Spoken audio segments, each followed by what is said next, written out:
Firstly, I'd like to say thank you. And secondly, alluding to the trilogy Jamie started in earlier, I was away on business last night and Amazon Prime sends email receipts, wife.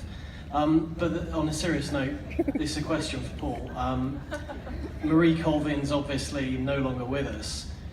Who would you recommend that we went and read? Who do you think are the most courageous journalists out there telling the really important stories about current conflict?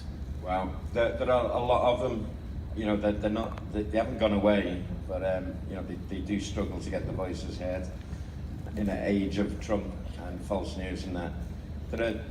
I really don't want to name names. There are brave people there, and if I miss one, then I'll feel like a right dick. You know, so there are lots of them. Read the papers. You know, they're not hard to find, and they're out there. But I can't go through a list of me best people or worst, whatever. Question here. Hello. Congratulations, thank you on a powerful, powerful film. Playing characters like this, obviously, to kind of all the actors and storytellers, do you feel more of a responsibility playing a true role as opposed to some of the other characters you played in your career? Do you feel a difference that these are based on true events and very powerful events? How do you feel kind of portraying that? I think I knew very quickly that the people who were most close to Marie were quite suspicious of a project being made at all. And I think that adds a huge responsibility. And I think now we've come to a point, because of who Matthew is, and because of the integrity with which he works, that we've reached a point where all the people who were suspicious have now embraced the project. And that, you know, and in a way, that was what schooled us in how to make the film. Because we had to win trust very much in the way that Marie had to win trust. And we had to break down barriers in the way that she did. And I didn't realize, I thought, oh my goodness, you know, maybe she's just showing us the way to do this. You know, because people didn't all want to talk to us. You know, it wasn't one of those films where people were immediately ready. Because she was so important to so many people. And yes, I felt a huge responsibility. And as I said, a sort of apology for not being her. So yes, there was a big responsibility to, you know, I thought if I treat this as a good role, I'll screw it up. I have to treat this as sort of something, I just have to embody her as best I can. And that means, you know, looking at the way she talked, the way she smoked, the way she walked, the way she sat, the way she, everything I could get really. And then the bits that aren't on film, I had to get from her friends. So that's why her friends were so vital, you know, when they did decide to trust us. So, I mean, I'm sure, you know, this is probably the really interesting conversation because, you know, there's someone alive who can, you know, report on his personification. Go on then.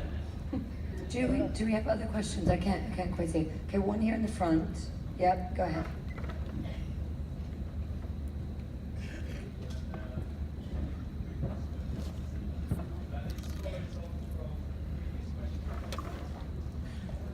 How do you feel, having brought this project to life, Rosamund, and having embodied Marie, how do you feel changed, not just as an actor, but as a person?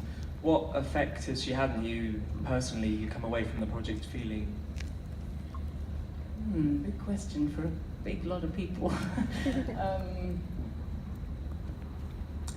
You know, many things. I mean, many things that, you know, I've had a few months off from being her, and yet now doing the talking about it, a lot of things are coming back. It's the whole film is clearly in my body. I think as an actor, I'm sure these other actors will agree that, you know, we trick our minds, and our minds know that things are not true, but I'm not sure that the body knows that it's not true. So Jamie and I were in the Hamptons the other day, and we were doing a screening, and there was a Q&A much like this, but fewer people. And somebody asked me a question about what I felt was Marie's drive, or what gave Marie her drive. And I have my ideas, and then I was about to answer it, and I looked over and I saw her sister in the audience. And this kind of, I don't know, a sort of overwhelming of emotion took hold of me, and I couldn't speak.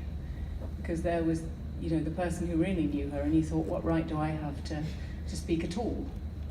And then, you know, I don't want to be the person who does all the talking, but Matt, the way Matt works is that we, you know, most of the people that you see in the conflict zones are refugees from those areas living in Jordan, where we filmed. So, for instance, the father who plays the father when we recreate the footage that Marie showed on Anderson Cooper's show, he was a man who had come from Homs and who had had a 2-year-old sniped off his shoulders. And he probably took the job because it was a day's work and he might be getting more money than he might on another job. I don't know, Matt talked to him, but he came in and saw our 2-year-old lying on the bed. And the grief that came out of this man was something I will never ever forget. I hold it in me now. It was so painful and something I felt I shouldn't intrude on. I didn't know what the hell I was doing there. I'm sure Jamie felt the same. Matt was very helpful. He said, well, this is what I feel every day as a documentary maker. Your instinct is to walk away and give someone space. I'm sure it's what you feel all the time taking photographs. You know, you feel as a human you need to walk away, and yet your duty as a journalist or a filmmaker is to tell the truth. So those experiences, yeah, they change you.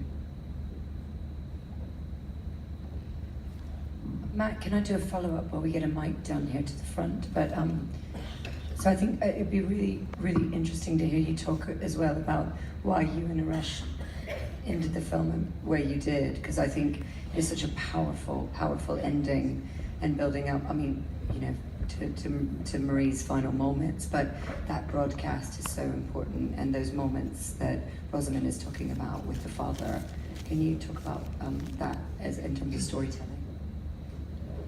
So we shot all the war zones in Jordan. It was extremely important to me to cast, you know, non-actors, cast, you know, people from those various countries. So when we were in Iraq, the women who were wailing are real women from Iraq who are reliving real traumas. Obviously, Rosamund mentioned this story in the hospital. And in the widow's basement, when she walked into the widow's basement, they were real women who were really from Homs. I spent, you know, weeks and weeks and weeks interviewing hundreds of different people to find the various non-actors to play these roles. And, you know, when she walked into the widow's basement, those women were telling their real stories. Those are real tears. And, you know, the second woman that she speaks to, when she says, I want the world to understand, and I don't want this just to be words on a paper, I want the world to understand what we're going through. That was really her speaking.